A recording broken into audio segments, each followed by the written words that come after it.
Bangkok থেকে তো ফ্লাইটে করে থাইল্যান্ডের আর একটা শহর চিয়াংমাইতে এসেছিলাম। সেখানেই হোটেলে স্টে করেছি, আর এটা সেই হোটেলেরই ব্রেকফাস্ট টেবিলে চলে এসেছি। প্রচুর ধরনের খাবার, যার অর্ধেক খাবারের নামই কোনো দিন শুনিনি। আসলে নানা দেশের নানা ধরনের ট্যুরিস্ট, তাই সমস্ত রকমের খাবার ছিল। আমরাও বেশ ভালো রকমেরই ব্রেকফাস্ট খেয়ে সারাদিনের জন্য ঘুরতে বেরিয়ে পড়েছিলাম। যাব চিয়াং রাই। আছি হচ্ছে চিয়াংমাইতে, যাব চিয়াং রাই, আর একটা সিটি, সিস্টার সিটি বলে এদের। অনেকটা আমাদের হায়দ্রাবাদ সেকেন্দ্রাবাদ যেরকম সেরকম, আমাদের কলকাতা হাওড়াও বলা যেতে পারে আর কি, এরকমই ডিস্টেন্সে আর একটা সিটি চিয়াং রাই আজকে আমরা দেখতে যাব।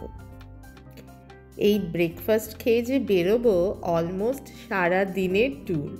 একটা ছোট্ট বাস বা ভ্যানও বলা যেতে পারে, তাতেই যাব, এবং তাতে অন্য অনেক ট্যুরিস্টও ছিলেন আর কি। এই যে স্টার্ট করে দিয়েছি, আর উনি আমাদের আজকের গাইড।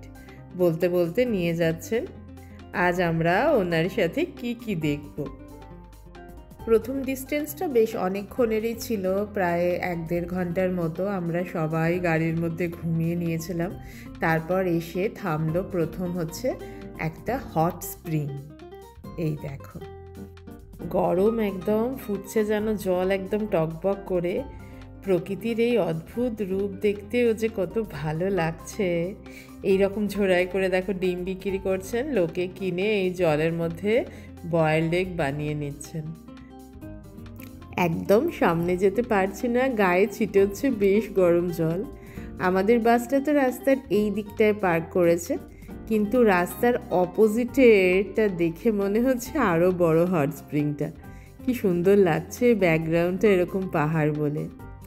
ইচ্ছা হচ্ছিল ওইটার কাছেই যাই, কিন্তু এটা না হাইওয়ে, কন্টিনিউয়াস হাই স্পিডে গাড়ি চলছে, হেঁটে ক্রস করা যাবে না।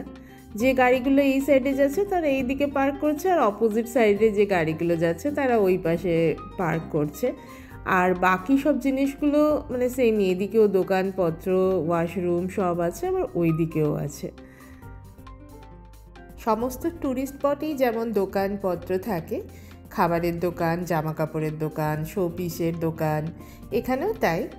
আর একটা হলো লং ডিস্টেন্স পথে একটা হল্ট করার স্পটও দরকার হয়, সেই রকমই আমাদের গাড়িও থেমেছিল, তবে ভালোই লেগেছে স্পটটা। আর এখান থেকে যাব আজকের প্রথম দেখার জায়গা, সেটার নাম হচ্ছে লং নেক ভিলেজ। যেতে যেতে আবারও তোমাদের এই হট স্প্রিংটা একবার দেখিয়ে দিই। দেখো এখানে ওই যে ডিমের ঝুড়ি নামাচ্ছে আর কি, ঝিমের ঝুড়ি দিয়ে রাখছে, ডিম সেদ্ধ হয়ে গেলে উঠিয়ে মনে হয় খেয়ে নেবে। এই যে লং নেক ভিলেজ দেখতে যাচ্ছি। লং নেক মানে হচ্ছে লম্বা গলা। লম্বা গলার মানুষদের বসবাস যেখানে, সেরকম একটা গ্রামে যাচ্ছি। ইন্ট্রোডাকশনটা এই গাইডই দিয়ে দিলেন। একটা ট্রাইবাল জাতি বহুকাল আগে সম্ভবত মায়ানমার থেকে এখানে এসেছিলেন। জঙ্গলে থাকতো, বাঘের কামড়ের হাত থেকে রক্ষা পেতে ওনারা গলায় ব্রাশের রিং পরে থাকতেন। মানে গলায় কামড়ালে তো আর বাঁচার উপায় থাকে না, তার থেকে বাঁচতেই এরকমটা করতেন। আর এখন সেই বাঘ না থাকলেও সেই জাতির মানুষেরা এখনও আলাদাভাবেই থাকেন, মূল স্রোতে যুক্ত হননি, এবং এখন এটি একটি দর্শনীয় স্থান হয়ে গেছে। টিকিট কেটে সেই গ্রামের মধ্যে ঢুকবো। এই যে দেখো, প্রথমে গাইড আমাদের জুতোয় লাগানোর জন্য প্লাস্টিক কভার দিচ্ছেন, যাতে আমাদের জুতোয় কাদা না লাগে। বৃষ্টি হচ্ছে, গ্রামের রাস্তা কাদায় ভরা আর কি। এই গ্রামটার মধ্যে যারা থাকেন সম্পূর্ণ একটা আলাদা গোষ্ঠী। এর মধ্যে এনারা চাষবাস করেন, বিভিন্ন ধরনের হাতের কাজ করে বিক্রি করছেন, এই ট্যুরিস্টরাই কিনছে।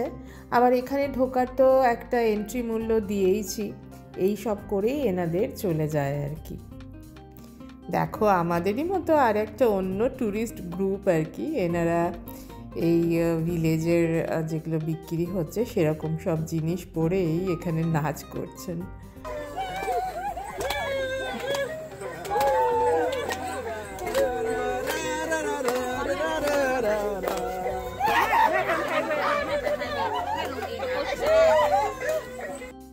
এবার দেখা পেলাম সেই লম্বা গলার মানুষদের, আর এই হলো সেই ব্রাশ রিং যেটা ওনারা গলায় পরেন, বেশ ভারী।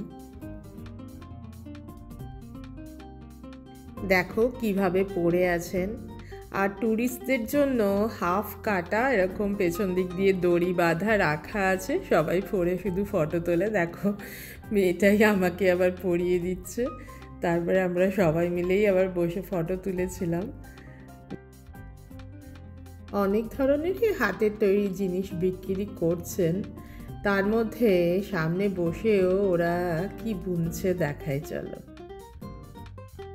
এই যেটা বানাচ্ছে সেগুলোই ওপরে ঝুলিয়ে রেখেছে, চাদর টাইপের নানা কালার কম্বিনেশনের, বেশ সুন্দরই বানাচ্ছে দেখো এখানে বসে। এই লং নেক প্রজাতির মানুষ সত্যিকারেরও বসবাস করে থাইল্যান্ডের কিছু গ্রামে, তবে এইগুলো পুরোটাই মডার্নাইজ করা হয়েছে ট্যুরিজমের স্বার্থে। আমরা ভিজিটাররা এর জন্যই আর কি এরকম একটা ইউনিক কমিউনিটি দেখতে পাচ্ছি, আর সেই সব মানুষদের সাথে ইন্টারাক্টও করতে পারছি। দেখো এখানে আবার এরা সুতোটা বানাচ্ছে, একে দেখো কি সুন্দর দেখতে।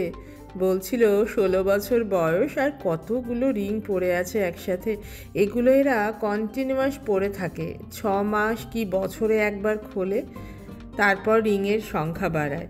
তবে খোলা পড়াতেও খুব কষ্ট, প্রচুর টাইম লাগে। প্রথমে নাকি শুরু হয় এদের 5 বছর বয়স থেকে, পরানো হয় 10টা রিংয়ের, তারপর এই রিং সংখ্যা বাড়তে থাকে এক এক করে। আমরা এবার এখান থেকে বেরিয়ে যাচ্ছি, আর ব্লগটাও আজ এই পর্যন্তই থাক। চিয়াং রাইতে আরও কি দেখলাম সেটা নিয়ে আসছি আমার পরবর্তী ব্লগে। সবাই খুব ভালো থেকো। আর এই নর্দার্ন থাইল্যান্ডের লং নেক ভিলেজ তোমাদের কেমন লাগলো অবশ্যই জানিও। আজকের মতো টাটা।